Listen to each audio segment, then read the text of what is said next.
All right. Well, my name's Jeff Ullman. Okay, I grew up in Sharon Springs. Lived on a dairy farm up on Slate Hill Road. Actually lived across Route 20, if anyone knows where McFadden's tractors are now. He has totally enveloped my parents' house at the time with tractors. But the Ullman family ran the farm that Shermans have right now on First Farm on Slate Hill Road. And how I got started with bottles is my father also had dump trucks and excavating. He built driveways and he had 2 dump trucks. And the kids all worked on the farm, but Dad worked with the dump trucks. And my Uncle Wesley lived up the road and he worked for Beech Nut. And so we had the whole crew around there. We had about probably 50 people, family members that could work around the farm. But in Sharon Hill, if you've explored back, well, right now where all McFadden's tractors are, he's sitting on little pockets of bottle dumps all over that woods. A lot of it was to do with on Argusville Road that comes off of where 20 and 145 where the Sharon Tavern is. If you take Argusville Road over, the first couple houses up on the right-hand side, if you look at it closely, it's a little red schoolhouse. We always called it the Little Red Schoolhouse. Beulah Wade and Albert Wade lived there for years, and I think the Wade family still owns it. Across the road from that would go into the woods and up behind where I lived. And, of course, the school dumped up in there. You actually had a hotel that was at the corner of 145 and 20. We're talking back mid-1800s. And they needed a place to dump stuff, so the nearest woods, you just kind of thought, okay, where's the nearest woods at the time? And it just happened to be that woods where McFadden's tractors are now. And I dug a lot of cool bottles at the time. And I probably didn't know exactly some of the stuff I dug because I bought it and sold it. My mother had like a perpetual garage sale going on all the time, so I always made a couple bucks every week on bottles, and that was great as a kid. You have $5 in your pocket in the 70s, you were rich. But with that, I started keeping a few and collecting them, and then a gentleman up in Sharon Springs by the name of Harold Wright. He and another guy from Cobleskill used to dig the Beechwood dump in Sharon. Now that's, if you know in Sharon Springs where the firehouse is, okay, you go on Route 20 and you go right across from Stewart's. The new Stewart's is a Beechwood Road that goes back in. The firehouse is there. And Beechwood Road runs all the way out towards, kind of circles back to Leesville eventually. But Beechwood, you have to look at kind of an aerial map of that. Beechwood runs parallel to Route 10, which runs right down Main Street of Sharon Springs. And that's where all, in the heyday of the 1800s, the hotels were there, and Sharon Springs with the bathhouses and the spring houses were just it was just tons of people. Very popular place to visit summer, take the waters as they called it. So either by drinking them, or they had huge bathhouses. They felt it was very therapeutic to bathe in the sulfur water. But with that, of course, all these hotels needed a place to dump. Where was their dump? Well, it turns out, if you come down Main Street, and between Main Street and Beechwood is kind of a hill that goes up where it was a park. It's not a park now, it's all woods. It was a park with walking trails, but there were trails that went up and then it leveled off before you got to Beechwood Road. And there were big pockets of stone ledge rock up in there. And it was like crevices. And they just filled those crevices with their stuff. And back then, it wasn't like our garbage we have today. We have so much disposable plastic, so much disposable. I mean, they were just, they would throw a few, they'd throw glass away or broken this. It wasn't like this. So, it took a while, even with the hotels, it took a while to fill that stuff up. But we got turned on to digging those rock crevices then, and they were just unbelievable stuff came out of there through the years. I dug thousands of dollars worth of bottles out of there. We all did. I mean, it was just, I dug that all through until I graduated high school. I went into the Air Force after that. It has kind of been dug out, or people have started to build houses in the area, and they kind of frown on you digging in their backyard. So, so life goes on. But anyway, we dug a lot of cool stuff, and I'm sure if you could get into some of those pockets in the woods with a backhoe or a small dozer and really get down to the next layer, there's still stuff to be had there. But that was very popular through the 60s, 70s. I was born in 63, so I mean, I was into it in the 70s and the 80s. It was very popular at the time to go to the old farm dumps and big bottles. And a lot of hobby, and nowadays it's not as popular, but there's still a lot of my friends in the bottle club that still try to find that hidden farm dump that's never been dug before, and from the 1880s and stuff, and dig some of these bottles. But my father was very, well, both of them, my father and my mother were very supportive of me, because I had like shelves in the back of the garage right full of bottles the whole time. The basement had stuff in it. So they supported my illness. And I just said my house now, the basement is finished, and I have a room about this size, and it's got cabinet after cabinet of bottles of just stuff that I've collected. I've gotten better examples over the years. I love the local bottles. I love stoneware, and I mainly collect these type bottles. This is a pint and a quart of Congress water from Saratoga Springs. Very much like what Sharon Springs would have done. These are the type bottles that were made. It was a design, and they all felt, the glass houses around the area all felt that this was a great design to bottle the mineral waters. Because as you can see on this example, it has a wire on the top. And the mineral water would cause some pressure in some of these bottles, and the corks would either dry out and then they finally pop out. So they had to wire them shut if they weren't going to use them right away. But this was a basic design all through New England, because you had that second groove in there to be able to wire the corks on. And these things come in a ridiculous array of colors and from different springs. Like I said, this happened to be the Congress and Empire Spring in Saratoga. You can still go there and see the spring house. And some of them had, this was the Congress water, it had the C on it. The Empire Spring would have had the same bottle but with a big E on it.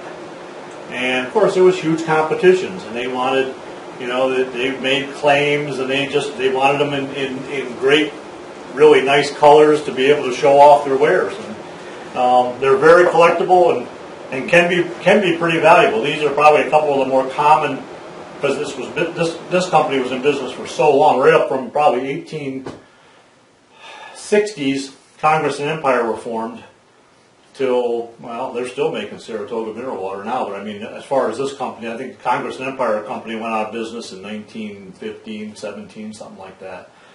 So, I mean, the glass houses were making, hundreds of thousands of these bottles, but they'd recycle them. They sell them back. I mean, they truly recycled back then. One of my other illnesses is stoneware. Okay, love that. My mother collected stoneware. I have her collection. She's passed away now. I probably got about 75 to 100 pieces of stoneware in the basement too. That's along the bottom. Her first name was Ellen.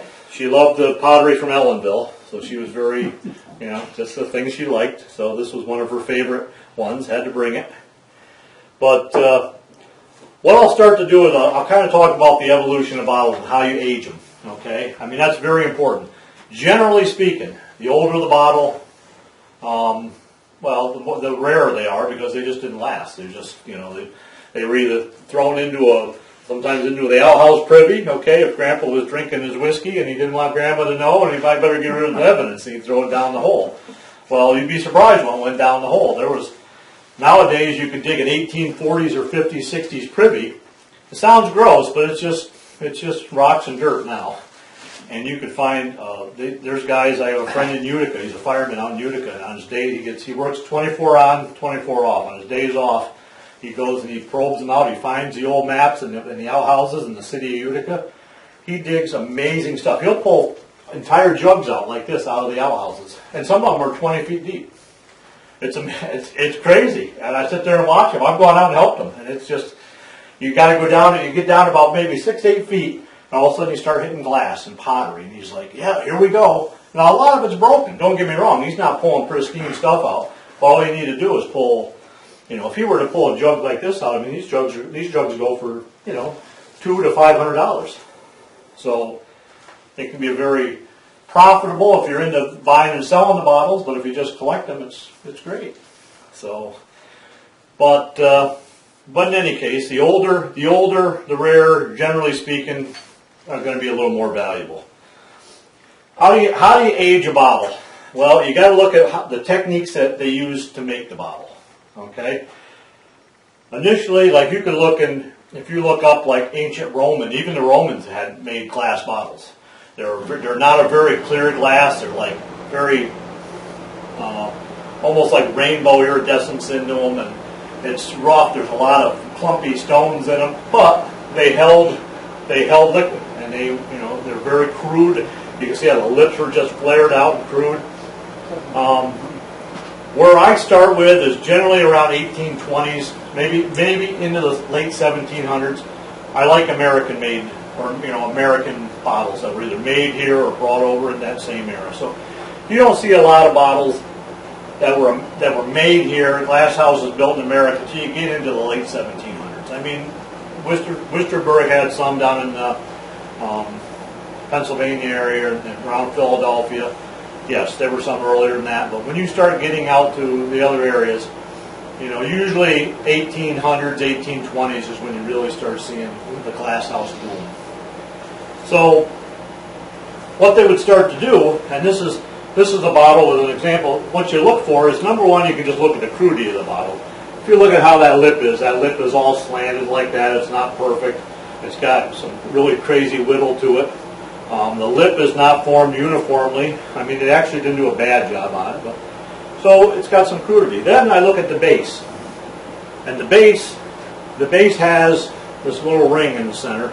And this one isn't awful sharp, because this is the one I bring to talk about. But there's some you could really, if you tried, you could cut your finger on it. And what that is a pommel mark, they call it. P-O-N-T-I-L, pommel mark. And I usually bring a little metal rod with me, but what they would do is this was actually blown into a mold. If you look closely, it just has a little bit of siding to it. It was blown into a mold. The lip wasn't formed yet. So you blow it in the mold. How do you get the bottle out to be able to put the lip on it? You can't do it in the mold. They'd open the mold up, this big iron mold. They'd open it up like this, and then they would blowpipe. Well, I'll go back to it. To get the glass in the mold, they would have to take a blowpipe, stick it into an oven, and get some molten glass that's been all liquefied almost. And it comes out. We've seen it. You've seen it on TV. How Caverns used to do it. Maybe they still do.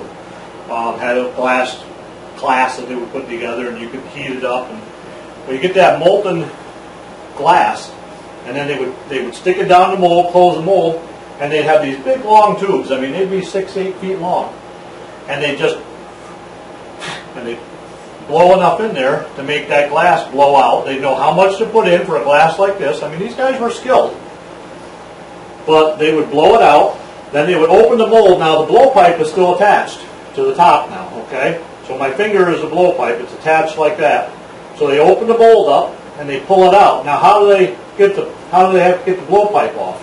They stick a rod with a little piece of that glass on there on the bottom. Now they can hold it like this. Well, I can't do it with my finger, I can't balance it, but they can hold it on a rod like a popsicle stick. Then the next guy, I mean, this is all happening just like this. They do this, it goes over here, this guy's ready. He folds over the lip and molds it, and then they take it over and they put it into a annealing oven and let it slowly cool. It gets to a certain point, they can actually then just break that off. And when that breaks off, it'll leave that jagged mark.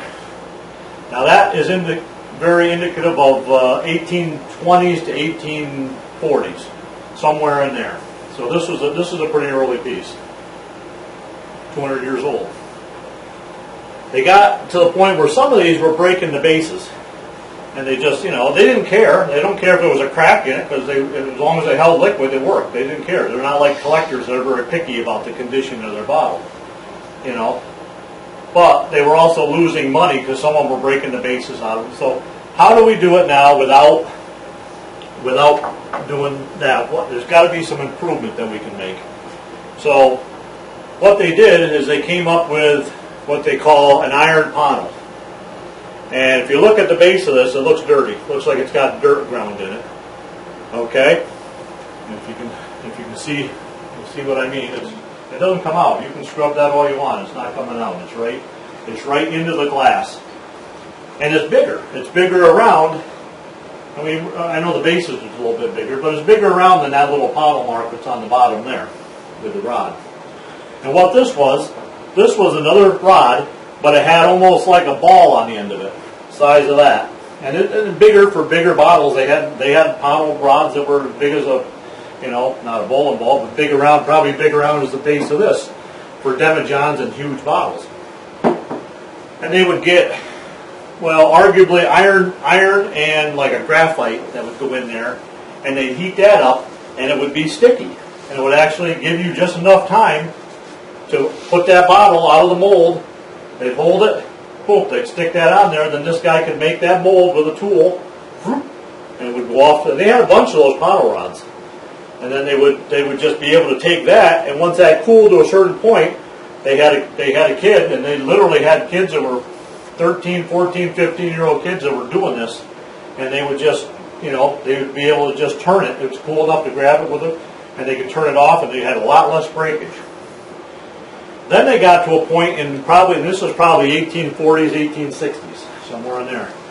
Then they just got to a point where they figured out that if they let it cool just a little bit more than normal, than they were letting it, they could grab it with what they call the snap case. And basically it was just like my fingers. Why they didn't go with that in the first place? Well, I don't know why they didn't brainstorm that earlier than they did, but around 1860s, they figured out they could snap case the bottom, and then they could form the lip that way. But all these lips, I don't think I have any, well, except for the milk bottles, probably the seltzer bottle, like that top there, and this crown top here. Every other bottle, the lip is put on after, it's called an applied lip, after the bottle is blown. Where nowadays, in 1912, I think it is, Owens Corning invented the automatic bottling machine that made it all. It actually, they would pump glass in, and it was like a little assembly line, and it would blow it, and it would just make the lip and everything, and you could form it all in one shot. It would come out, and the guys could actually take the bottles out, within a short period of time, and they were all start from molten glass right out, and there was no panels, there was no rods involved. It was just an automatic bottling machine, and they still make them that way today. This bottle was made with an automatic bottling machine. Now, when you read a lot, or you look on the internet and you read a lot of stuff, you will see where they talk about how far up the seam goes, up the side of the bottle. That's it's good. That is another way of aging bottles, but not all bottles have seams. So it depends. But as a general rule, if you look at your bottle and you look at the lip and you see the seam of that bottle, sometimes there should be 2 seams, sometimes there's 3, usually there's 2. And you find the seam of your bottle and it'll go right over the lip. Well, that means it was all molded in one shot. That was an automatic bottling machine. Where these bottles, if you can look at this one when you come up later, you look, these bottles, the seam will go up and it'll stop right around there. Just about where they had to form that lip. And, that'll tell you whether, if it's an applied lip, it's probably older than 18, they made them with applied lips even up to 1900, but somewhere around 1800 or 1900, somewhere in there they stopped, and it was all pretty much automatic. Started being automatic bottling machine in the 1912s, but they had different techniques they would use. But basically, if you here's a good example, another mold. It's just different molds that they made. This one has a mold that goes around all the way here, and then molds that go up. This was a 3-piece mold. They blew the bottom first, and then they closed the shoulders over, and they could form the shoulders. And then they opened it up, snap case, grabbed it, and formed a lip, and then put that little pouring spout on there. And they made this is called a master ink. This is what they would use to fill their ink wells up. These were little ink wells, so they could just, each desk had one of those, or if you had one, and then you keep this somewhere else when you needed to fill up for your quill pens. But it just shows that there was different techniques each glass house used, and they had different types of molds. So, any questions on any of it so far? I mean, and you can look at your bottles and stuff. Like I see your Downs Ale there. that's going to be a machine-made bottle. It's going to be. Yeah, I just looked. And actually, this one is too. Anything that's screw cap top will be machine-made. That one, those seltzer bottles, a lot of those seltzer bottles in this type, and that's what this is, and what they brought in there. New York City, very popular. Some of the big cities on the East Coast, very popular with these seltzer bottles, mineral water seltzers. These were levers. They were siphon bottles. They siphoned them from the bottom on a little pressure, and you could squirt them. A lot of these bottles were made, not all of them, but a lot of them were made in Czechoslovakia. They were big into this. They would make this. They mastered making these, and they would ship them over here to the States in just huge amounts. And each company could have their own brand put on it. Actually, if you look on the front, you can see, like with mine here, it might be a little easier to see. You hold it up. It's got High Rock Spring Company, Saratoga, New York. Theirs that they brought in says it's from Gloversville.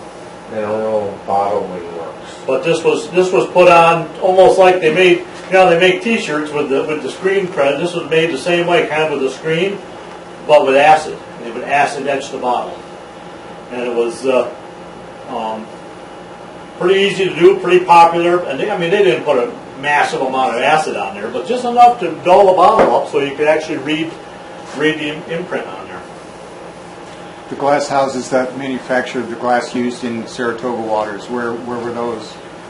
All over the place, but probably the Saratoga area started out. Mount Vernon in Utica area had the Mount Vernon Glass Works out there, run by a guy by the name of Oscar Granger and his group of his family, basically. That was probably 1820s, 1835, 38, somewhere in there. Right around 1838, if I get the day, I may be off a little bit with a year or two. Oscar Granger and the Mount Vernon Glass Works came into an agreement with the Chauncey Kilmer and the spring houses on Saratoga. So there was such a demand for Saratoga area spring. There was probably 30 different springs that were bottling water in and around Saratoga eventually. There was such a demand for glass bottles. He talked Granger into moving his whole glasswork operation from Utica area to Saratoga Mountain, Lake Desolation area, outside of Saratoga Springs.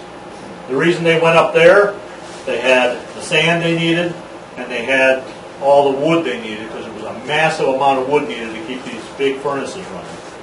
And they actually built a plank road, and I don't quote me on how many miles. I want to say it was like 8 or 10 miles from the glass house down into the surrounding city of Saratoga. And they built a plank road to bring this glass back and forth. And they call it mountain glass. I don't necessarily have an example of mountain glass here. I have a lot in my collection, but I didn't bring any today. It's a very dark glass, a little seedier, a little cruder. Around late 1830s to 1860. 1860, Granger and the formation of the Congress and Empire Spring. Congress had their own spring, Empire had their own spring, Hawthorne had a spring. I could name 10 different springs in this era. They formed this huge corporation, and again, Chauncey Kilmer, who owned this, said, I need you closer. You're breaking too much of my bottles. I'm bringing it down off the mountain on that, horse and carriage, and they're bouncing it down a plank road. He goes, too much. I want to build my own glass house. I want you guys to run it. They actually closed down the mountain glass factory and built what they call Congressville, which was just south of the city of Saratoga Springs, within the city limits. And it was known for this really deep blue-green glass. They did make aqua, and this is what we call aqua, this lighter, clearer glass, kind of like water. And but in any case, Congress and Empire Spring was in business till late 1880s, somewhere in there, or the Congressville Glass Works. I mean, when the popularity of selling the waters kind of had slowed down a little bit. But that's where most of the. But they had glass houses. Boston had glass houses. Philadelphia had tons of glass houses. Newburgh had a big glass house that they were making mineral water bottles for Saratoga out of. Keene, New Hampshire, had some. Coventry over in Connecticut had a glass house that they were making bottles in. So it got to a point where it was, these glass houses were competing for, hey, I can make these cheaper. I can ship them, even though I'm in Connecticut, I can ship them cheaper. So they went with it. And there's a lot of paperwork in the Bottle Museum showing that they went to all different things, shopped around. And that's why some of these bottles are in different colors. You may see the same mold of this in in an amber glass, in a color like this inkwell. You might find one of these because a different glass house blew it.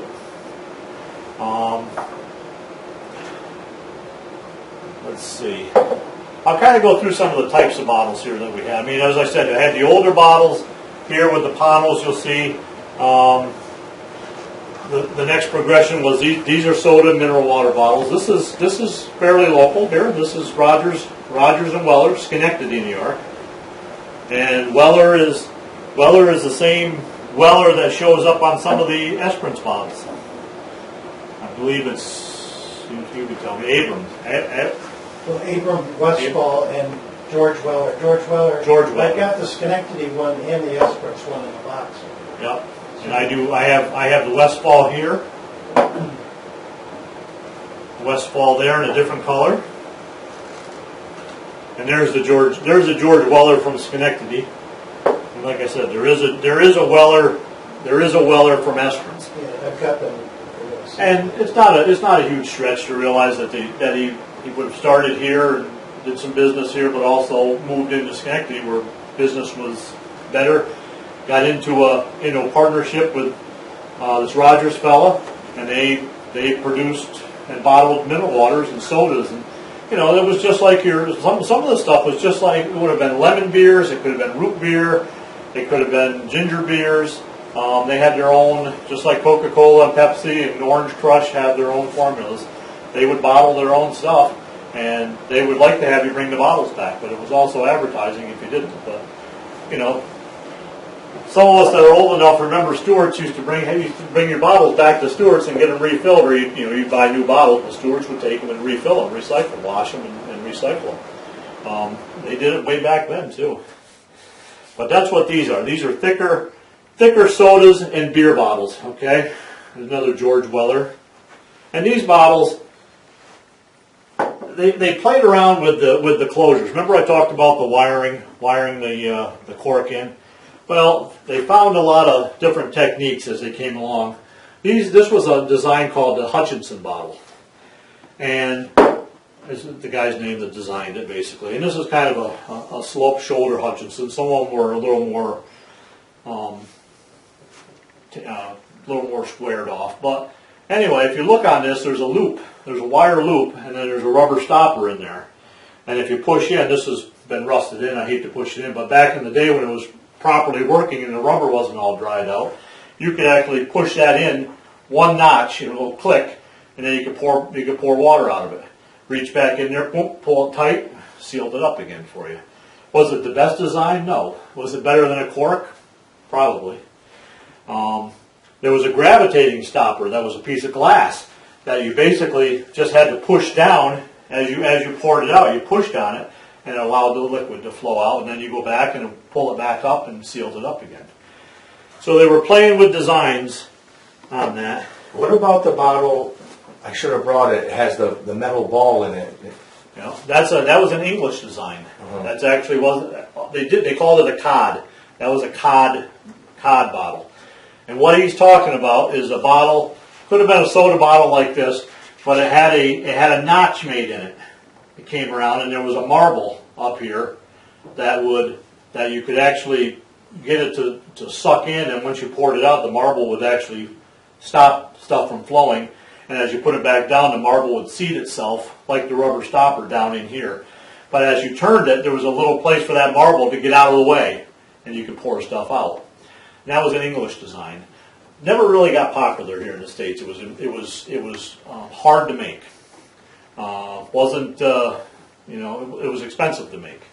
So it was a little bit more for the elite water in Europe. They would pay for that kind of stuff. So glass houses made it. And you also saw very elaborate lion's heads and stuff like that a lot of times on these cod bottles. But Here in the States, they're just trying to get by. They're trying to figure out how to. So this was another design, probably late 1800s, called the lightning stopper. And it's very similar to what you would see on canning jars, but they did it on soda bottles. And this one will pop up. This one works. Comes up. It's got a little rubber stopper in there. At the time, it would have had a little rubber ring around that. And then that goes back on there. When you're done, you just push that down, seals it tight. So they were getting a little bit better with the designs. You don't find a lot of them with on there. I mean, if you find, like this bottle was obviously stored in a house or a barn and stuff because you don't dig them. The metal would just rot off most of the time. But sometimes you get lucky and you find them with the tops on there like that. But yeah, and then of course, then you got to a point where you started, progression kept going and you kept getting into, as you got into the automatic bottling machines, you got into those crown tops. Those little crown, just like the beer caps that push offs now, and they would just cap them on there like they do today. And they just found that's it's still a design today that's still efficient.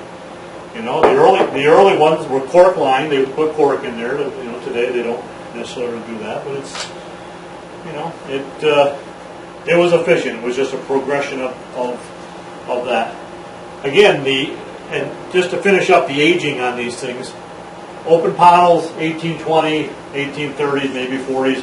Graphite iron panels, 1840s up to maybe 1860s, and then they went to pretty much what we always, bottle collectors just call smooth base. It's just, there's nothing there. It's just where you grabbed it.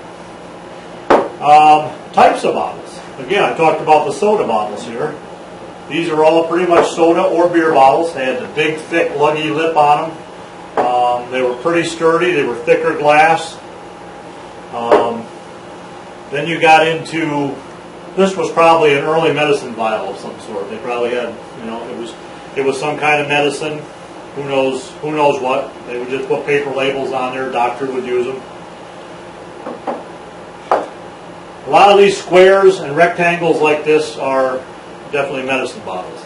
And of course, 1860s and up, it was kind of a snake oil paradise out there for traveling. Guys would go through, well, not only traveling, but they would have, guys would travel through and they would sell their wares, or they would just be a big corporation and they would make all kinds of remedies and cures and liniments and you name it.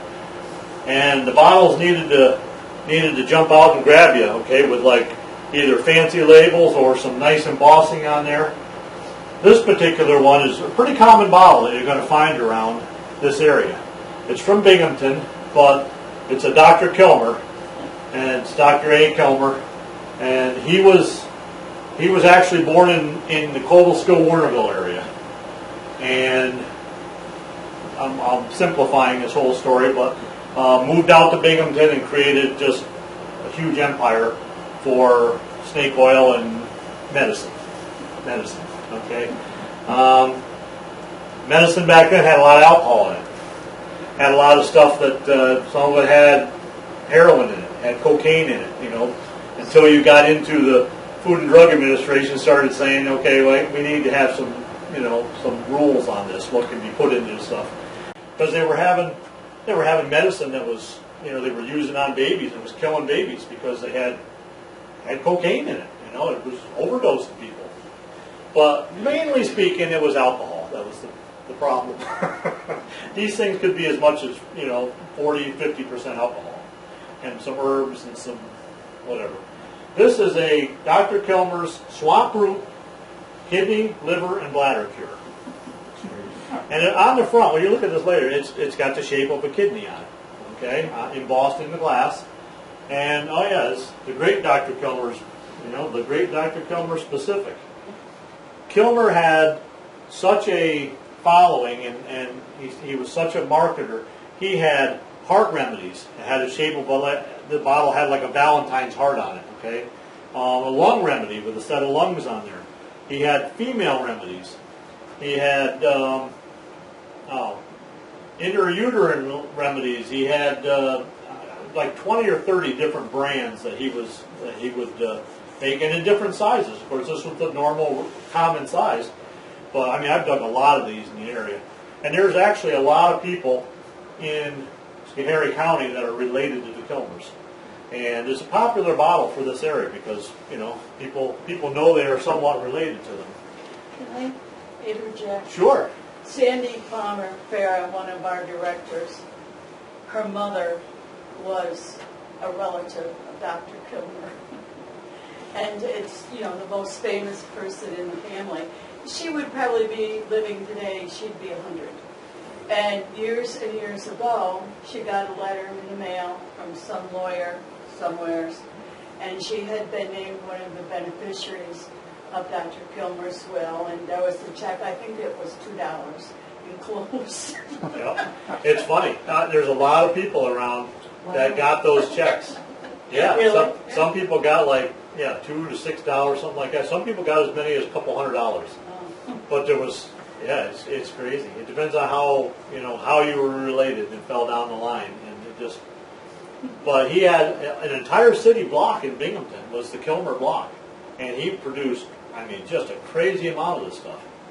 Now, his brother, Thomas Kilmer, TJ they called him, he lived in Schoharie. He actually lived in Warnerville the same way. There was their family, there was like this is why there was so many in the area. There was like 11 in that family.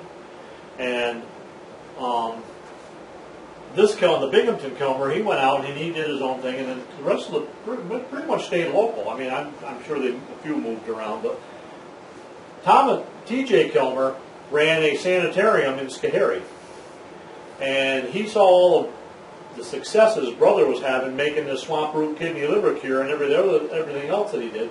He says, I can do it too. I can make a special remedies, and he made a lung cure and a special remedies cure, and he bottled them very similar to what, but he couldn't even compete with his brother. He couldn't. He'd either go big or go home at that time, but those bottles do show up, and they are marked, instead of Binghamton, they're marked T.J. Kilmer, Schoharie, New York. I'm always looking for those bottles. They're very hard to find. I have 3 or 4. They come in 4 different sizes. Some say remedy, and some say cure. The cure is very hard to find. And it's you know, you're never going to have all the bottles you ever want, or if you collect stamps, you're never going to have anything you collect. It's always fun to have those things you're looking for and go out and maybe somebody, like today, maybe someone will bring in a Kilmer's cure from Schoharie. At least I'll be able to see it and get a picture of it, you know. But I know they exist.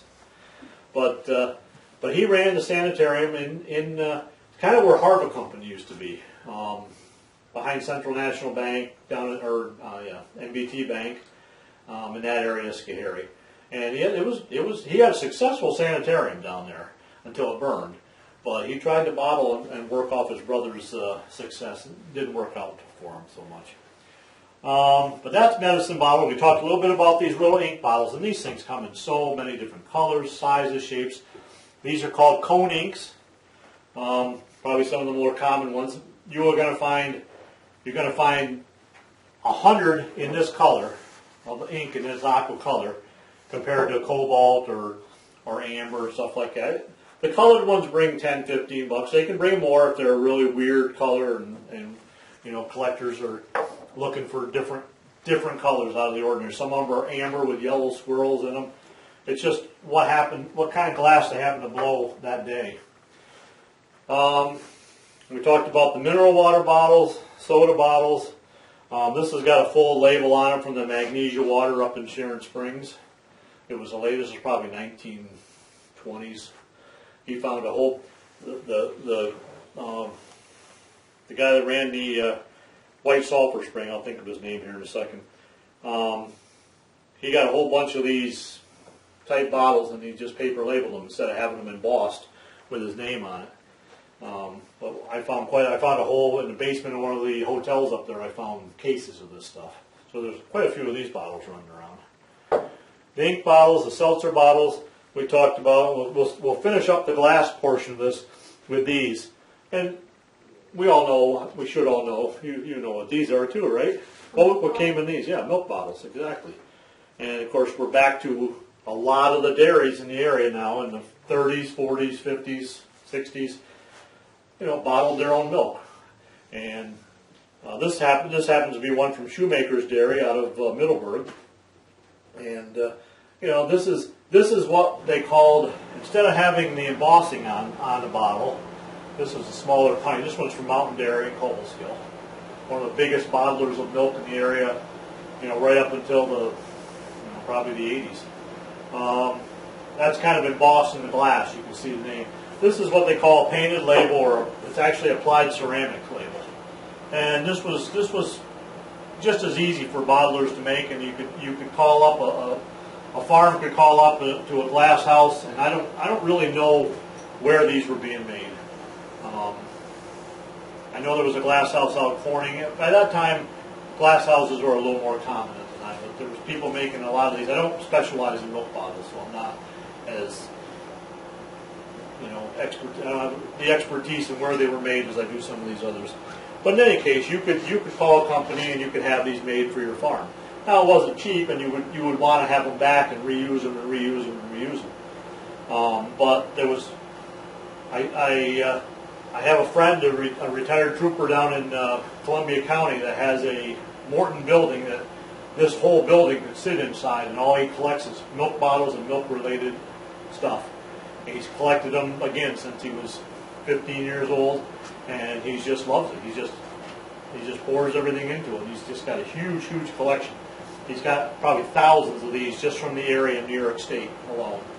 And Columbia, he specializes in Columbia County, but a lot of farms have them. And it's a neat bottle. It's an easy bottle to collect. You can still find them. You'll still find them in people's barns and sheds and stuff. And to put a county collection together, there's probably, I bet there's, in different sizes, I bet there's probably 100 different dairies for the county alone.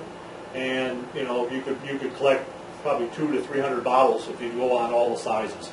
They came in quarts. There's a pint in between and half pints, and then you get into the big square, half gallons and gallon bottles too. So they're fun. They're fairly inexpensive. Some of these. The only reason this might bring a little bit more is they actually got a little more ornate. They put a milk truck on the back, and that's kind of cool because that's what guys will collect sometimes just for the artwork that's on them. But a bottle like that probably could be had for this one's a little bit more, maybe $20, $25. Where these bottles bring $5 to $10. It depends. A collector that can't find, maybe he can't find that size, he might pay a little bit more for it. So, but generally milk bottles don't get much over $100. They could get a couple $100. During World War II, they used to advertise for war bonds, and milk bottles were a great way to advertise, buy war bonds. And those milk bottles are very cool. There's guys they'll have airplanes on them and fighter planes and tanks, and guys will pay. There can be several $100s for those bottles. All right. Well, the other portion of what I collect is stoneware, and we'll do this as quickly as I can. We'll go through the evolution of how stoneware is made, how to age your stoneware too. It's probably the oldest piece I have here. As you go around and you look in the museum here, you will see others in this ovid shape. This is a very early type of shape that the jugs were made. I have yet to have one collector tell me what the advantage would be of having it in a pear shape as compared to this shape. I don't know. I can't tell you, but this is how they made them. This is how they felt. I don't know. Maybe they fit in the kiln better because they would make these in the hundreds, and they would put them in a big kiln, some of the size of this room, and they would just stack them, and they'd stack them right up. They had wooden things. They would stack them all up, and they would actually. I was going to ask if anyone knew what these things might be. We dug these at a dump out in Utica, the White's Pottery, right outside the White's Pottery, and at first it just looked like just slag, junk, extra pottery. But then I got looking at them, and I started talking to a real pottery expert at the time, and you can start seeing some of the salt glaze. And what the salt glaze does, the salt makes these things shiny. And I'll explain that in a minute. But this has salt glaze on it. If it was just junk, leftover clay, it wouldn't have the salt glaze. This means these pieces were in the kiln.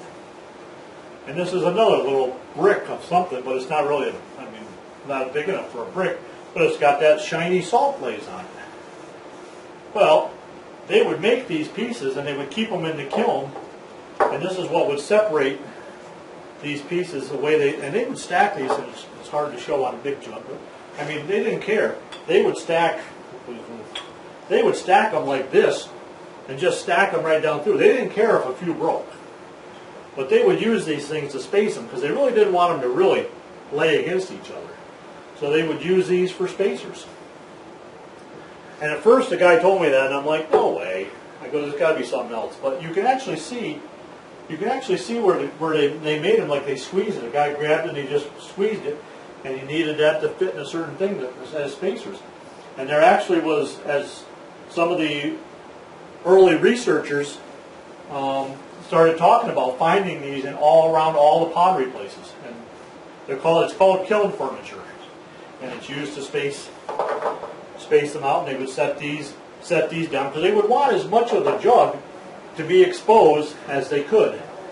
Because what they do, they rough pottery, they put it in the kiln, it'd be wet still, kind of wet, and they'd want it to heat up and cure, harden.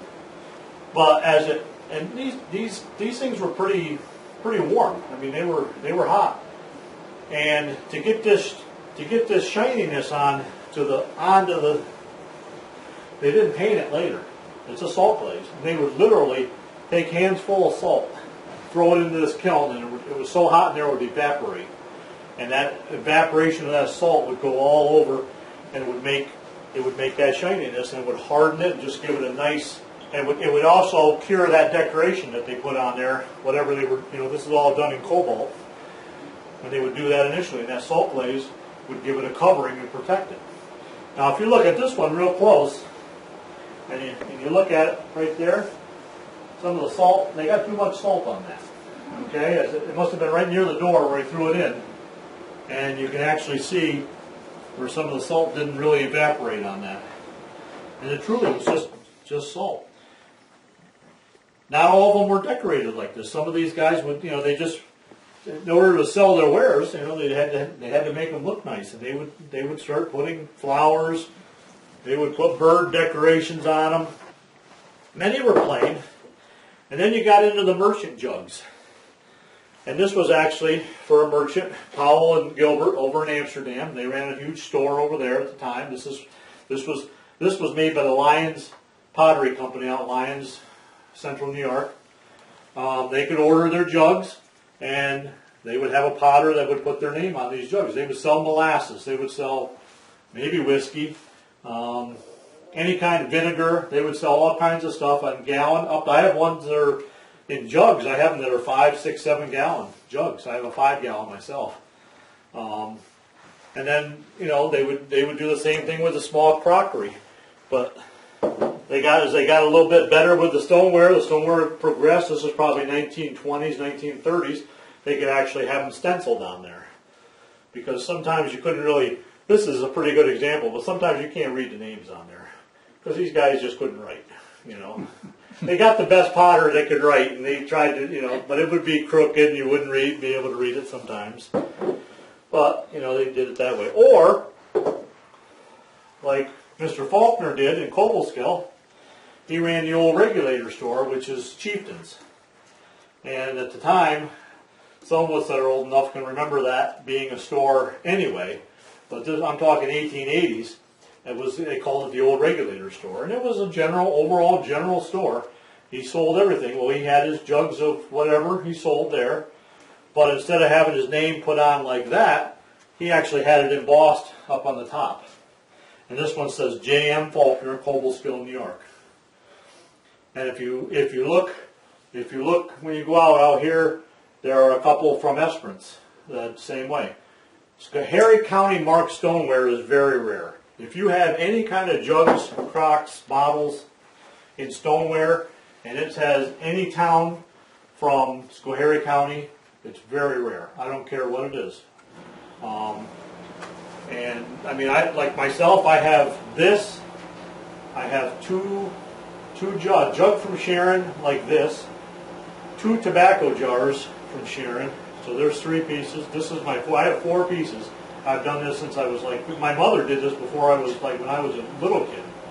And this is the only piece she ever found. I found 3 more since.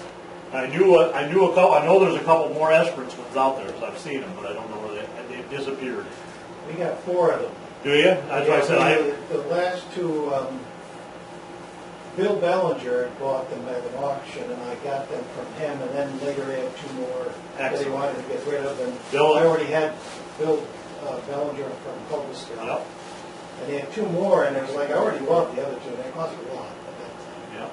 And I said, I talked to a friend of mine, he said he'd help pay for them, and I said, where are we going? I got 2, and then it started eating at me. So the guy, George, there by the park, Yoder. the antique dealer, George Yoder. George Yoder. I says, George, you ever want to get rid of those, let me know. Yeah. And so when he was going to move, he offered them to me, but I paid twice what I would have paid I know. if I bought them the first Is time. one a batter pitcher? A brown batter pitcher? No, they're all, one's an ovoid crock, Okay. and Yeah. one's a regular, 2 are regular crocks. One's a round ovoid jug. Okay. But I have a very rare bottle that I dug myself. You showed me that. Yeah, which is in the collection, which is a pottery bottle that, from what I understand, is made of Albany slip, and that dates from 1830, somewheres in that neighborhood. Well- And is the only one I've seen like This is what they call Albany slip. It was a very common slip covering that they would put on the inside of the crocks and lined them. Okay, for no other reason other than it was easy to make, and it was easy to make with the. So anything, and sometimes they would do the outside of crocks and jugs in the same slip. Okay, it was more of a covering. They didn't have to salt glaze it. Then this slip would harden and kind of a shininess like that. So when you see that dark colored, and sometimes you see, they call them coffee and cream, where you have half a jug or a crock or something be half this color and then half brown on the bottom. Just was another decoration, but yeah. But any of those marked, Bill showed me a batter pitcher, and it was probably the size of this, except it was a pitcher. It was an earthen pitcher made for pancake batter, and it was impressed with the name. I don't remember the name, and Esperance, New York on the bottom. But again, if you run across anything, and I have never, ever seen any, we call these script jugs. The merchant jugs made for a merchant, but they're script because they're done in script. I call them script jugs. Never have I even seen one from Schoharie County at all like this. Amsterdam, Schenectady, Oneonta had a couple, but nothing, not one town, which is amazing to me. I can't believe that there isn't one that someone did somewhere, but I've yet to find it. But who knows? You know, the next barn we pick through, we might find one. what did they have in these, and what is the difference in age by this style? This style is the earliest. Again, the Ovid pear-shaped ones are probably, again, could be as early as late 1700s up to mid 1800s. This was a very popular design. Again, maybe just the shape was appealing to them. And then you start gradually seeing these bases straighten out over the years. And as you get a little bit, like I've got a crock that has just a little bit of a taper to it, not a true pear like this.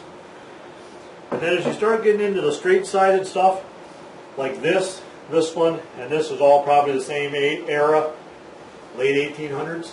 I mean, up till 1900. I always have thought that these are a little more professionally done with the proper lip and a little more, I don't know, a little more assembly line type instead of, a true potter spinning. And these are probably 1920s. So how were they made? Were they made by a machine? No, I think these were still thrown by potters, but they just did it on maybe, they might have had like these could have actually been like turned in a mold to some degree, and then the top fitted on there. And I mean, it was still pottery. It still had to be put through an oven and then slowly annealed down and cooled off. I mean, it's a process, but they got better with it over time. Guys, most of the many that you see are Fort Edward, New York. Was that a big? Fort Edward was huge, Yeah. huge company up there. They were on the river up there. They had water access. They had the right clay that they needed to put these together. This is pottery is clay, for the most part, with other things mixed in. But Fort Edward was big. You also see a lot of Troy. Troy was big. West Troy pottery. Fort Edward was big. Lyons, New York had a huge pottery. Syracuse, right where the fairgrounds, the actual land the fairgrounds is on. A portion of that was and I pronounce this wrong. It's Geddes or Geddes, however you want to pronounce it, was the area around there. Geddes pottery was on the grounds of where the fairgrounds is. That was huge. It kind of went by where the resources were. If they could get the clay, just like the glass houses. Glass houses needed sand, and they needed mainly sand. They needed a lot of wood. And same way with these potteries, they needed a lot of wood to fire the kilns. So it was that was an opportunity wherever they could get these good combination of everything there was a perfect spot. Fort Edward was always a very Bennington, the Bennington area. You'll see a lot of Bennington, Vermont stuff. Very popular and very collectible. These things, people are always like, well, what are things worth? I don't bring a lot of super valuable stuff when I do the talks because it's just a possibility of things getting chinked, more so by me than anyone else. But we'll say, like the pottery, we'll start with. I mean, this to find a piece of local stoneware for me. I mean, these things. I mean, they're anywhere from $500 to $1,000 on these things, for a local piece. If this wasn't local and just with that design on there, it's probably a $250. But to have a Cobleskill on there easily doubles it and then some. Now, because it came from a merchant in Cobleskill, not because it was made in Cobleskill. Correct. It was not made in Cobleskill. Right. Now, who made them for out this way, do you think? Where would they have gotten these? You have to look, and there's guys that are way better than this. And I mean, I'm kind of it's a side endeavor for me with the pottery more, but I've learned a lot. They look at how the handles are made. They can look at the lip, like this one. Lyons, New York this was the Lyons type top.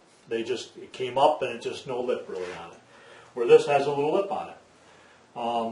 I think this is very likely made out of West Troy from everyone that's real pottery experts that have looked at, and really, they look at that. They look at the bases.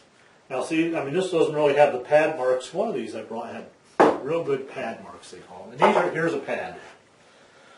And when they set them on there, yeah, can you see how that's not like painted on there? The reason it's on there is because it was crisscross pad marks. And these guys have learned by excavating shards of things at these pottery sites, the stuff they threw out. They've actually looked at these and go, this is very similar to what Fort Edward did all the time, or this is what Bennington did all the time. This one has 6 or 8 pads on. Some have 4, and that's how they set some of the jugs on each of the. Sometimes they really couldn't use wooden stuff in there. It got so hot the wood would catch fire, so they had to use this kind of stuff that they would make. And this is, this pad may set like that. If they propped them all upright, it might set like that, or it might set like that. So by studying the bases of some of these things, they can, if it's not marked up here, they can kind of tell. They know the potters. Sometimes they can tell by the design. Like I know this is unmarked, but I can tell you right now that this flower was done by one of the 2 Perry brothers. And they were a designer around West Troy, and they even worked in Whites of Utica. And it's just they call it a Perry flower, and it's how he drew. It was a very distinct flower that he designed for his more common pieces. And I actually have a piece that is marked SS Perry across the top, because every once in a while he was able to do pieces on his own and sell them on his own, and he would stamp those pieces wherever he was working.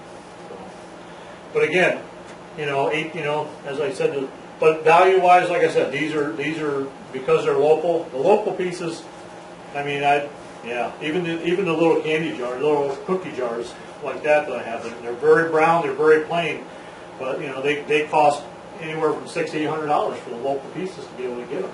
You just don't see them. So when I get them, and if I can afford them, I buy them. The soda bottles, anything in here, most of these are. The iron power one's probably a $100 bottle. That's probably the most expensive bottle here, 100, 150. Most of these run in the $5 to $15, $20 range. The seltzer bottle, if it's real good condition, and a lot of them will clean up because it's really sturdy glass. They'll bring 20 bucks. Milk bottles we talked about. There's such an array of value in the rest of the stuff there, because in bottles like this, color is king. Okay, if you find that's the common color. If you find that like yellow, like a bright yellow, and they do come in that color. This is probably a $50 bottle right here, in perfect condition. And glass collectors are very fussy about chips and nicks and stuff like that.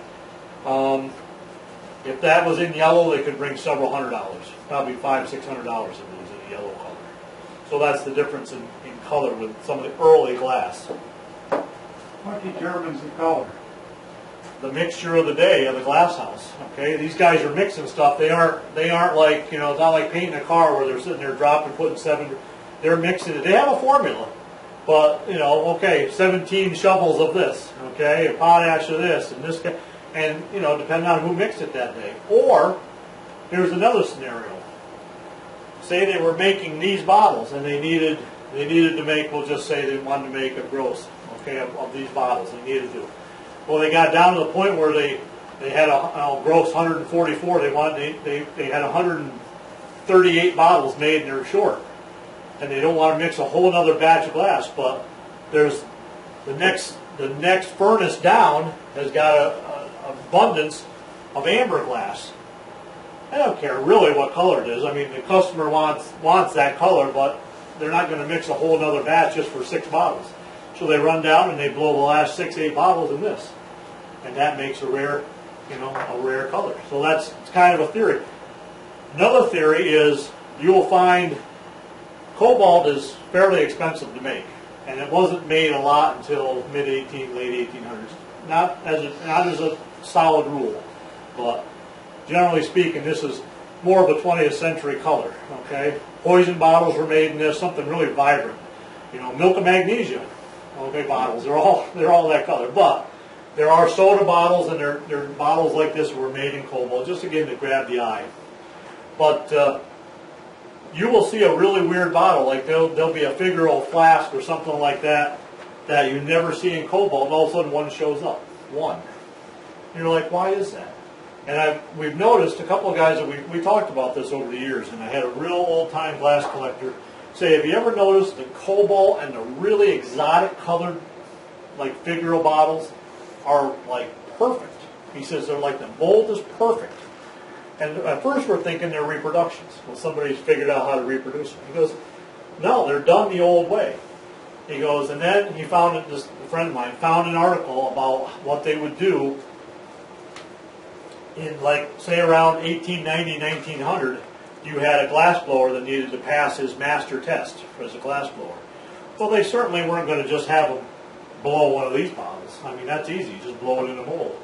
They wanted to blow something intricate, something that had some difficulty to it, something that, shaped differently. So they would take these Figaro bottles, and they would find an old mold in the back, and they would have here, blow one on this. Here's a shape of an Indian queen made or something. It's got all kinds of nooks and crannies. You got to know what you're doing, and that's what you did to pass your master test.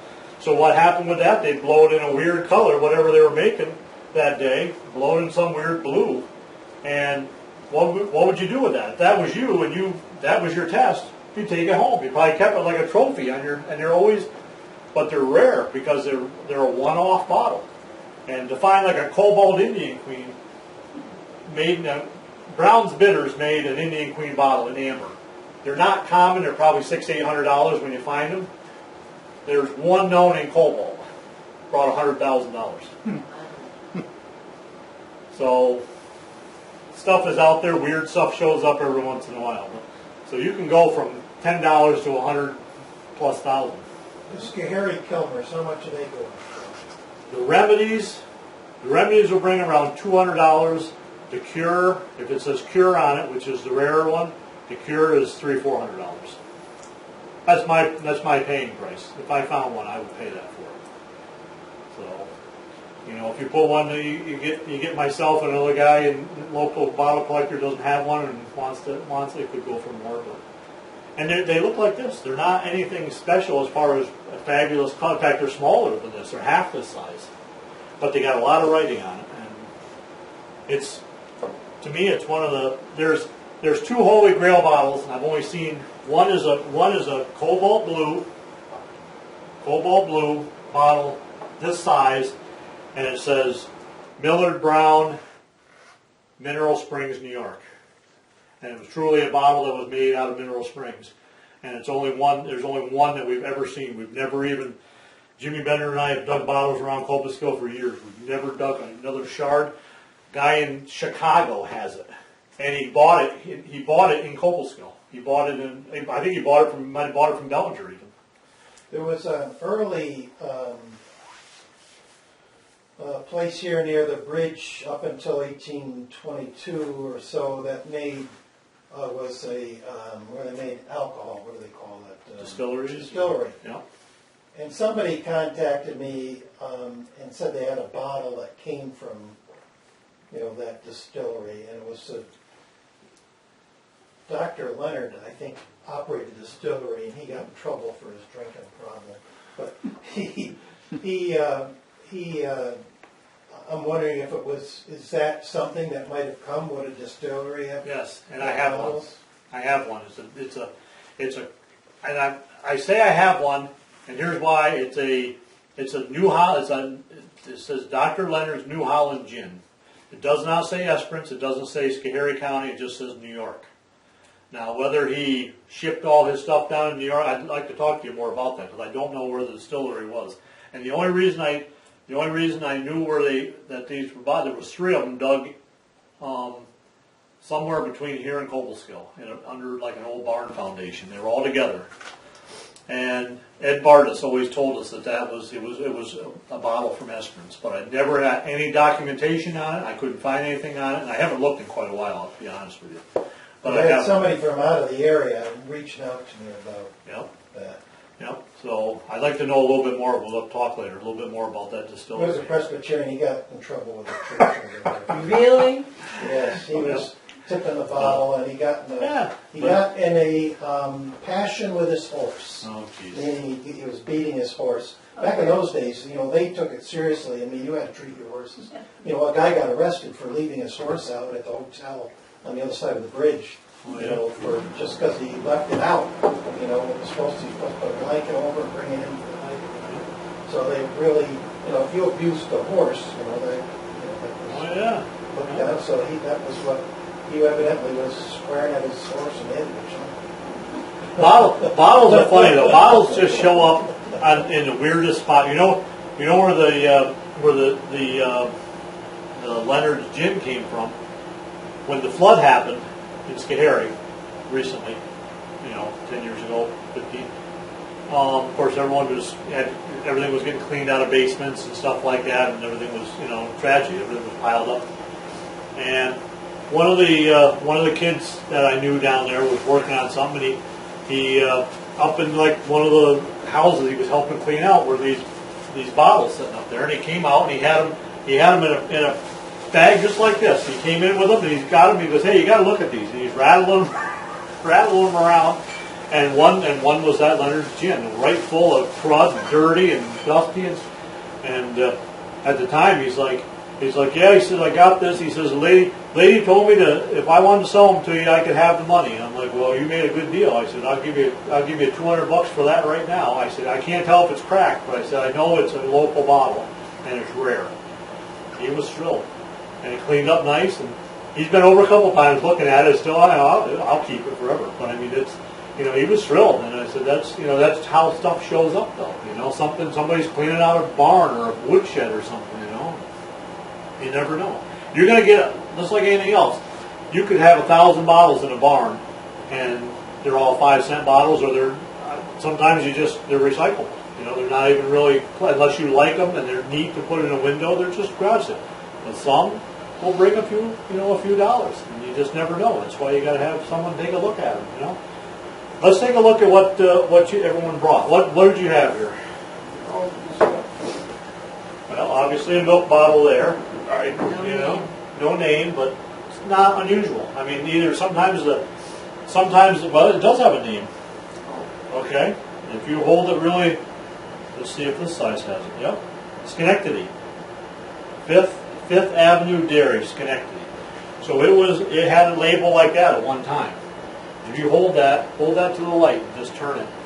Keep turning it to the light. It's got ghost lettering on there. Fifth Avenue Dairy. Yep. Yeah, see it. Yep. Because most of them had, but sometimes the factories weren't as good as others, and they weren't. Like this was probably a dug bottle. It probably was dug either in a dump somewhere or just set where it was in the sun and really just faded out. Some of these bottles last better than others. Yeah, when they're unmarked like this, they could have anything. It's a medicine bottle or a little, little druggist. This is definitely a medicine bottle. This is 3-in-1 oil. There you go, 3-in-1 oil. This had a little rubber stopper on there that you could actually squeeze it. You could turn and squeeze it and squeeze the stuff out of it. Yeah. 3-in-1. Again, these are very common medicines that local druggists would just put their own paper label on. And you'll find this. In fact, you may have some here in the.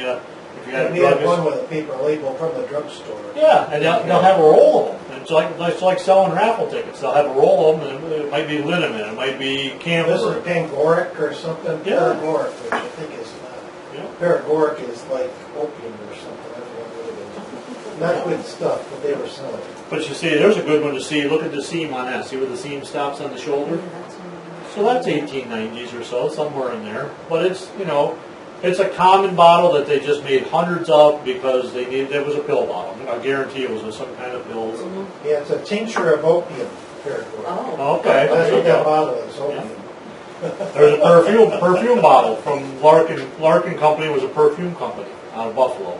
So that would have had a little metal stopper with, again, like a little, where you could just like toilet water, where you could, put it on there, stuff like that. So, as far as collector's value, not a lot of collector value in that stuff, but they're neat to know the history of them, like anything else. So, what else did you have?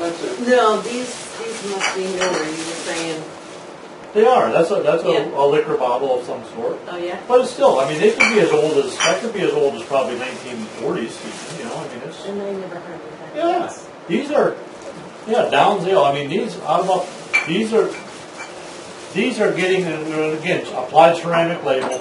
You'll find a lot of the old. We all remember the old Coke bottles, the old Orange Crush bottles. They all had the same kind of. They call them painted label sodas or beers.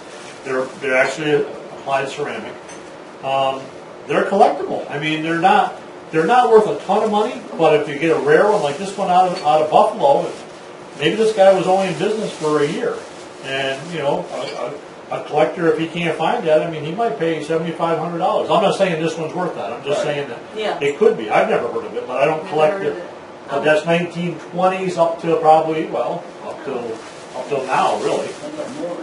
But they're cool. It's all Now this is your stuff, right? No, that's Andrew. Oh, that's yours. Okay. Well, let's talk about this. There you go. Fort Edward Pottery Company. Now, what makes this one? Is look at the elaborate design, though. What is it? I think it's like a tattoo that they screwed up and then they tried to make it into something. My husband has one of them. They tried to make it into something else. A butterfly? It could be anything.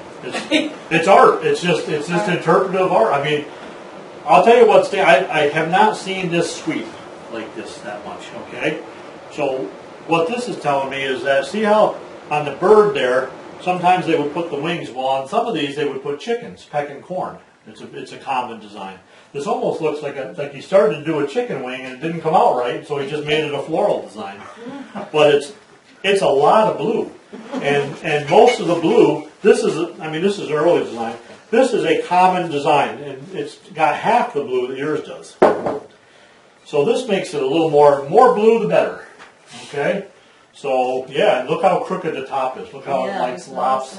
I was 13. My grandmother was selling the family farm, probably 100 years in the family, Kelly Station down towards Schenectady. Yeah. And the adults had been throwing stuff over the bank for a week getting ready for the auction, the junk.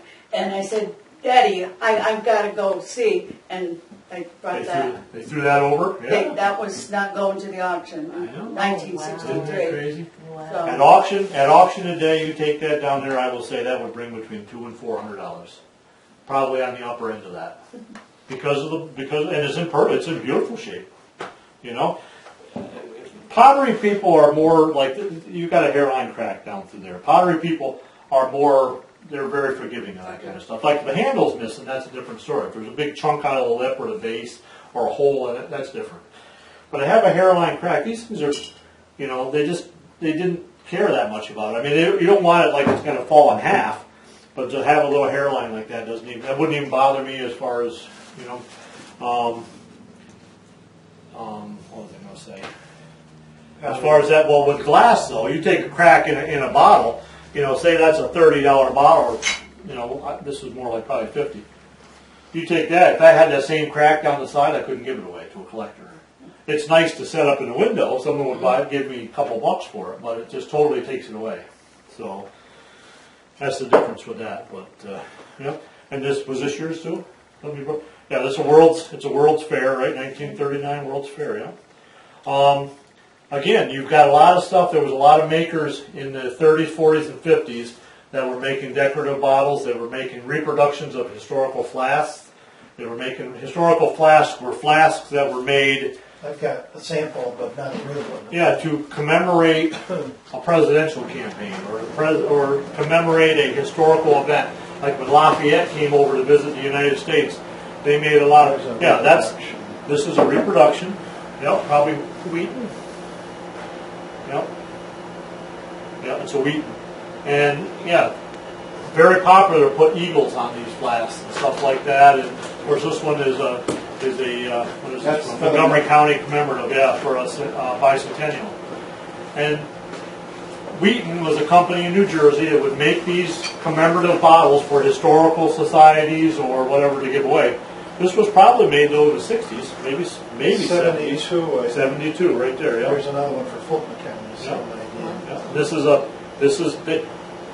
They put decorations on both sides here. Now let's see if it says in here. Clevenger Brothers Glassworks, okay, out of New Jersey, and they would take these slug plates and they would make that mold and they would blow these the old way, but with new glass and a little bit newer technology as far as the ovens and how to get the glass and the colors. This was a design off an early, they called them the scroll flask because they had a lot of scroll work. They wouldn't have had, the old one would not have had these types of markings on it. It would have just been like a floral scroll. You find a scroll flask, and they do come, the originals do come in this color, very rare. That bottle in that color original would probably be a $10,000 to $15,000 bottle. In that beautiful peacock blue. And I know a collector that has some scroll flasks in that color. And it's just crazy. But yeah, Wheaton and Clevenger's and some other they made a lot of presidential faces on there because the early historical flasks were made to commemorate these events. And they're rare and they're beautiful and they're well done and they bring anywhere from a few $100, like I said, up to hundreds of, 100,000 plus. These are in the milk glass. I'll say the value of that probably is, probably in the $50 to $20 range, somewhere in there. Yep. But you got the cap for it. They don't always make it either. And then, of course, we talked a little bit about these, but this again is cool. What makes this cool is a lot of these bottles are out of New York City or out of some of the bigger cities that you'll see on the East Coast. This one, again, just like that one's a High Rock bottle from Saratoga. This one actually is from Gloversville, and it's got the Indian on there, and I have the whole story. I don't have much on Catcher because Catcher ran it during this era, the 20s. I have a mineral water bottle shaped like this. It's clear that has Gloversville lithium water, which is the same spring that they use. That's why the Indian was on there. So I have the history of that. So if you leave me your name and stuff, I can get you the history of the spring itself. I just don't know much about the proprietor at the time. Yeah, But I those, couldn't find that. those bottom, and sometimes you'll find the tops, like this one has, the High Rock has actually marked the correct top, High Rock. It doesn't matter though. You'll find, if you go to a couple of antique stores, you will find these tops. And just make sure you can unscrew it, because this top should unscrew from that bottom, and then that bottom is in two pieces. And those two pieces fit over this, so it can't come off, and then you screw it on, and it gives you that. But these bottles, again, I would pay more for this one because it's right in my Saratoga type collecting. It's a High Rock spring, and I have the High Rock bottles. I mean, I think I gave $75 for that with the top and everything. Generally speaking, these are anywhere from $20 to $30, somewhere in there. Again, if you find one from Schoharie County, and I do have one, I have an S. Smith and Cobleskill in this color. I would give more for something like that. But they generally don't get over $50 to $100 somewhere in there with the top. But they're just cool. This one is I'm going to look. It looks like a Pepsi bottle, but it's unmarked.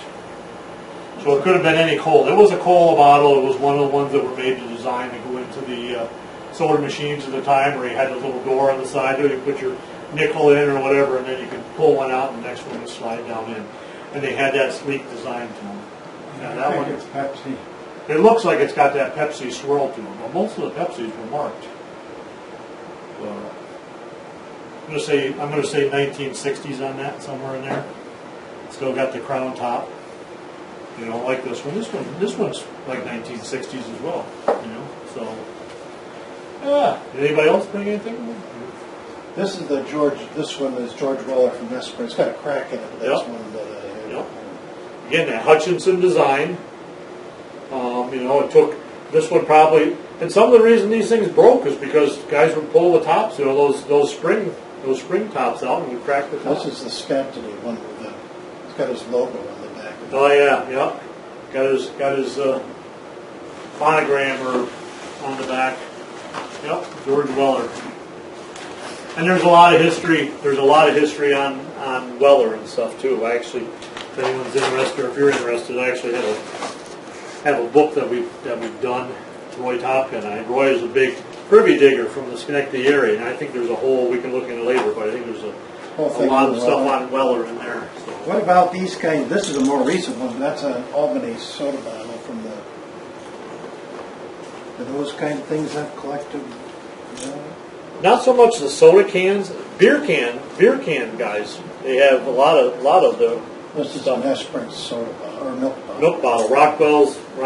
Where was Rockwell's Dairy? It's still. Well, they did it right in the village. There was 3 farms, and the farm here in the village, on the corner of Burtonville Road and Charleston Street, is actually where they bottled Okay. the milk. Yeah. If you But the farm, the dairy, they have 3 farms, but the one on Mountain Road is the one where a lot of the milk came from, but they physically do the bottling in the one down here in the village. If you go online and you type in Cobleskill, well, you have to Google it, kind of like vintage Cobleskill movies or something. And there's actually an old time movie. Maybe it's on YouTube instead, but it should come up. That actually is like from about I want to say the 40s, 30s or 40s, and it actually shows the farm where I-88. Picture the fairgrounds now. You know where they're actually working on the bridge going over I-88 now. They have South Grand Street and Cobleskill closed, past the fairgrounds. Between the fairgrounds, then you got the creek, Cobleskill Creek runs through, then I-88 bridge goes through. Where I-88 bridge is right now, there was a farm sitting there, and there's a whole video back in the day of them bottling, and they're showing the cows, and they're showing the farms, and everything's set up there. It's really kind of cool. This is Westfall. That's an Yep, Esperance. that's same as Westfall. one of the ones up there. Yep. Then, I brought the other one. I have a lot of different ones. Well, the one of my favorite ones, I must have sold, but Dr. Shoop's. But this is Dr. MacArthur. But this is Dr. Shoop's was in a similar shape to that Yeah. one. And again, we're back to the Kilmer's type era, where you've got the this is a syrup of phosphates, but yeah, they put their names on there. Dr. MacArthur, the maker, chemically pure, and And you got find the ones with the paper label. It is hilarious to read the paper labels that are on there, you know. Good for man or beast, you know. And, oh yeah. That's cod liver oil, in case you want to try. Oh yeah. Kind of want to try some. Scott's emulsion. There you go. But again, you see, they made these in this aqua color because it was the cheapest. This is actually close to the natural color of glass. Okay, when they formulate the glass, most glass comes out with that bluish tint for some reason. Not a chemist, don't know why. And to make it this color, they actually have to add like a flint or something to that to get the color out of it. And to put like the other colors in some of the richer colors, it's expensive. It's other ingredients. And have any of you seen, and I don't know if you may even have one, sometimes people bring one, Schlitz Corporation in the 50s made a ruby red beer bottle. And it was just like I said, ruby red. I mean, like red like that carnation red. And they needed gold. A little bit, not a lot, but they needed gold to make that batch Ruby of glass. glass, yeah. Uses Ruby gold, glass yeah. uses gold, and of course it was expensive. Kennedy's. Oh yeah, Dr. Kennedy's favorite remedy out of Kingston. So That was his favorite. that was his favorite. Probably had 50% alcohol in it. So This is an older one. That's- Dr. Worcester's, right? Yes. You get when you start digging bottles or you start dealing with bottles, you can set that off to the side and see the size and how it's shaped like that. It was either going to be a Dr. Atwood's bitters or Dr. Worcester's. Now, talk just a minute about bitters bottles, okay? Everyone says bitters bottles are good. They are. They're good bottles, okay? They're a category of collectibles within. What's a bitters? Well, there was a time, the whole temperance thing and everything else, where alcohol was a no-no. Okay, you couldn't sell alcohol, you couldn't sell the whiskey and the bourbons and all that stuff. So they decided that why don't we market it as medicine? They can't stop us from selling medicine. And if they're selling 80 proof 80 proof bitters, okay, that you can take after your dinner and help your digestion. Yeah. That's Dr. Sloan's. They've been asking if that's related to the Sloans of Sloansville. That's the next town. I've had people I have no ask idea. me about that. I don't know if they're directly. This is a Kilmer sample bottle, which is Yep. how they had their medicine shows. And this is exactly right. They would have their dealers or whatever go around, and they would be able to hand out a bunch of samples. And, these are a little less. This is the most common Kilmers right there with the kidney liver on there. It's not as common with the label. Then you start getting into these, and they had samples for each of their products. Now this is actually the Swamp Root Kidney, so it's a sample of this bottle. They bring. No, the samples will bring maybe $10, $15, $20. But I always look at them when I'm at shows because some of them, if you can find this for the female remedy, because it's rare to have the female remedy in this little bottle will bring like $300. Because Kilmer's collectors have a bunch of these, but they don't have the female remedy. And there's only about 8 or 10 of them known. So he must only run one batch of the sample of that. Watkins was like a household type bottle. That could have been I don't know. It could have been any kind of extract of anything that you would use in cooking. They were a big company. They usually had a very colorful paper label on the back.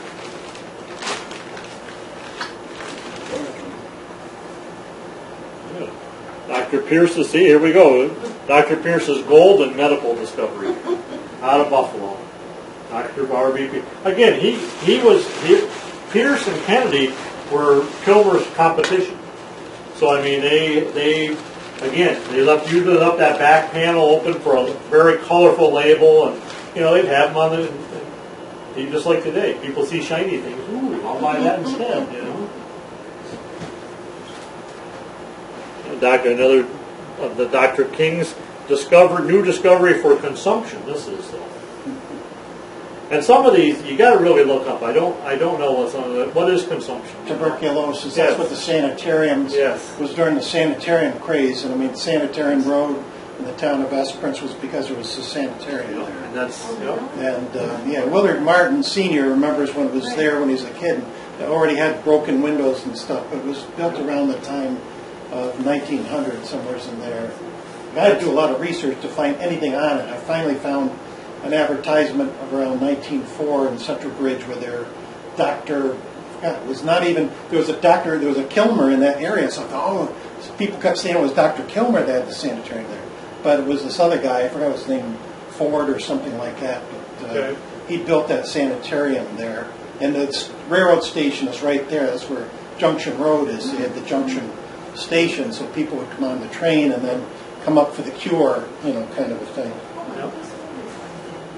Yeah. And see, that's where when you see the names of these roads, sometimes they're just like saying, well, why is the sanitarium road? Where's the Creamery Road? Where's the creamery? I mean, it's like Church Street. Well, we know where the church is, okay? But there's a lot of reasoning behind that. This one is the Bacon Company Pure Flavor Extracts and Choice Toilet Articles out of Elmira. Hood Sarsaparilla, yep. This is Hood's was in business for a long time. They're still in business. I don't know if it's the same company, but they made a ton of these bottles. Different sizes too. Different sizes, yeah. I remember getting in a dump up in Sharon. I dug probably 100. I thought I brought them with me, but I didn't. I've got a lot of milk bottles from Troy, from the J.J. Brown Dairy, and they had baby face tops and double baby face. I don't know if you've ever seen them, No. but they had cream separator tops on the bottles. Sometimes they had a blob top. Right, It was right just around generic. here. Right around here, they would blob the glass out a little bit, or they would just make a little, and that cream would come to the top. And if they had that enough, they could put a spoon in there, and they could take the cream off the top, because it wasn't pasteurized, or it was just raw milk you were getting. But and that, again, they're a little more collectible too. And then I've got one that's got like hobnail on it, so it wouldn't slip out of your hand. Yeah. Hobnail glass, and so it wouldn't slip out. Which is kind of like that. Now you'll see a lot of that with poison bottles in the cobalt blue. You'll get them. They'll have little sharp, little diamond type things in there. And why was that? Because they would put that in, say whatever poison or whatever, maybe it was an ointment to put on your skin, but you didn't want to drink it. So they'd make them like that because you're going in the bathroom in the dark, you're going to the cabinet in the dark to get something. You don't want to grab that and go, oh no, that's whatever that is. That's the poison. You don't want to drink that. It's kind of like a warning to you. And they made them in kind of weird. There's some poison bottles made in the shape of a skull. About that tall in the shape, so oh no, don't drink that. But yeah. Now one thing that's kind of, I'll give you a little digging story about. I went up, if you go up to Cherry Valley, and you get up there, you see the towers. As you go up Route 20, you can look up the big cell towers and the big radio towers are up there on the hills. I was probably, just before I graduated, Jimmy Bender and I were going around and digging a whole bunch of stuff. Well, I went by myself. The guy told me about some land I could go on up in the tower. So I go up, and I get into the side of this bank. And at the time, milk bottles didn't bring much. Milk bottles were, a couple bucks a piece, maybe, And it didn't matter what they were. They were too new. Nobody wanted to collect them in the 70s, right? And they were still delivered. Mountain Dairy was actually delivered to my house. And, it's just like finding a Pepsi. And we had 1980s, we had milk delivered here by Mr. Rockwell. This Rockwell. So milk bottles were then, they were like, that's like finding a plastic Pepsi bottle laying there. It's like, But anyway, they were starting to come into it. Well, anyway, I got into a dump, and I bet I dug 200 to 300 milk bottles. And I kept laying them up on them, because I was digging into a bank like this. And I just dig them, I'd lay them up on the bank, laid them up on the kept going, all embossed, all earlier, like 1930s stuff, like this.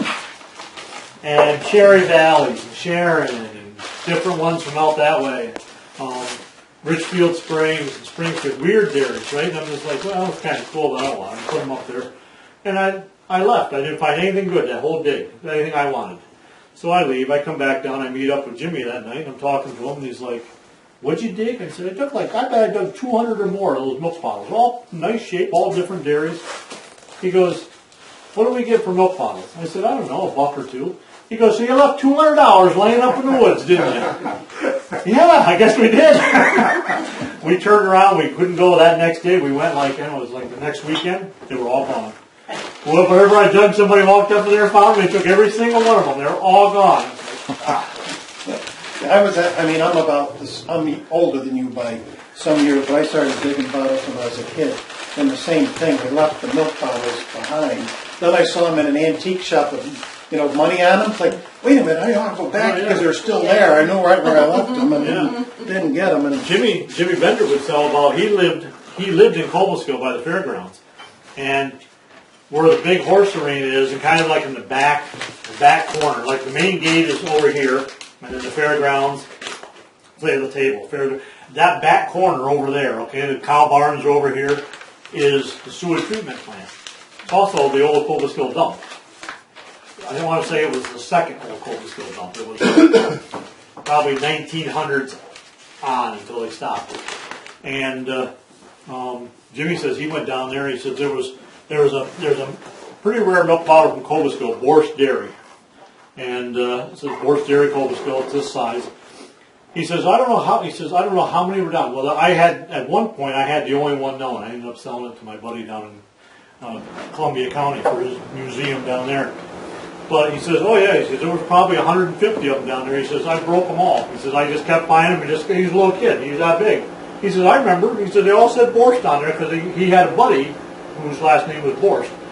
And he took one to him, and he thinks that's the one that I ended up with. He says, I broke every single one of them down there. But that's kids, Well, anybody got any questions about anything? got a sample that you want? Oh, yeah.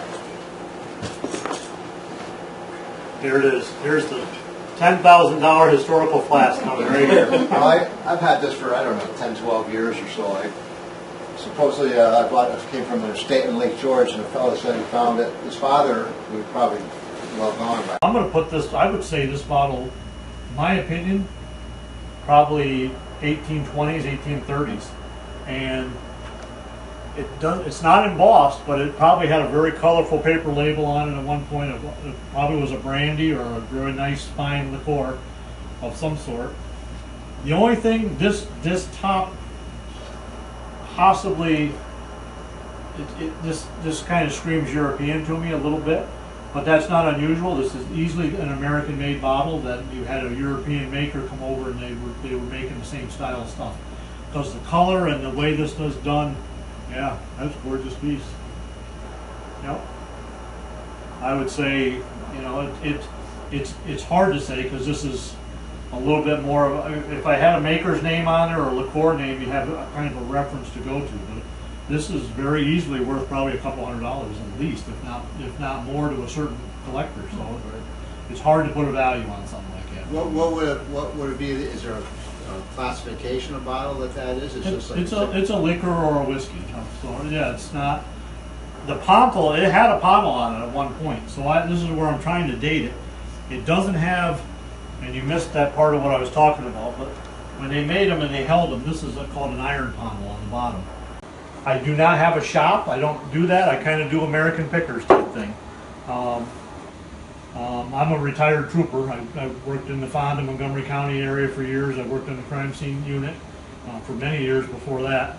And right now my parents always did antiques, my uncle did antiques. I don't really do furniture and stuff like that, but I've been to some places and I love old signs, old bottles, and I don't know, it just, sometimes you gotta look and see what you look for, it's like, oh, I have a buyer for that. Like I have a buyer for stoneware.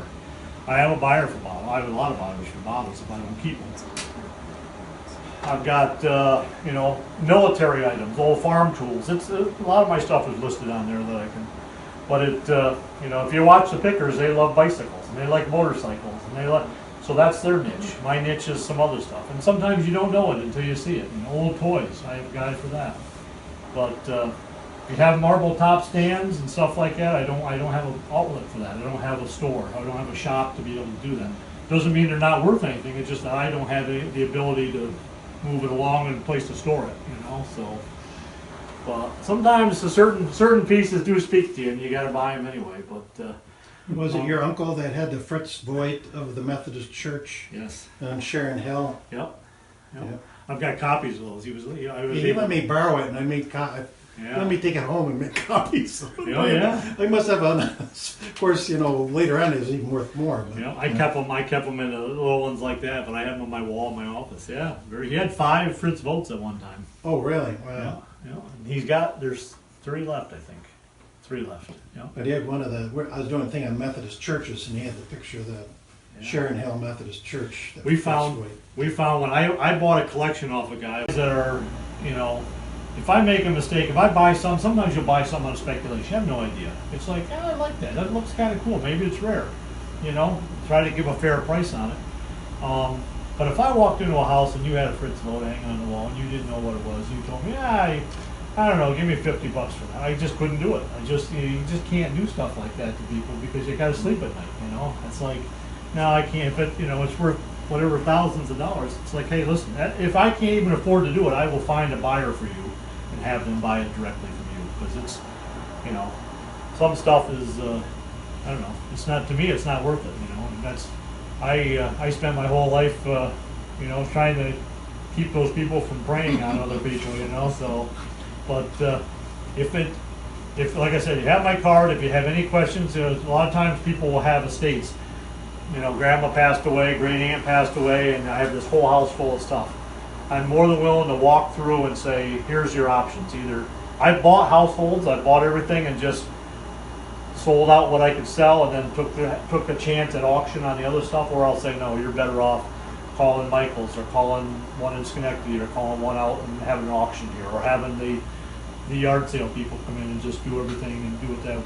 There's a lot of options to do with that. But if you walk in, you might have a Fritz Vote hanging on the wall, and if I notice it and recognize it, it'll behoove you to call and say, hey, listen, I got a buyer for that. I'll hook them up directly to you.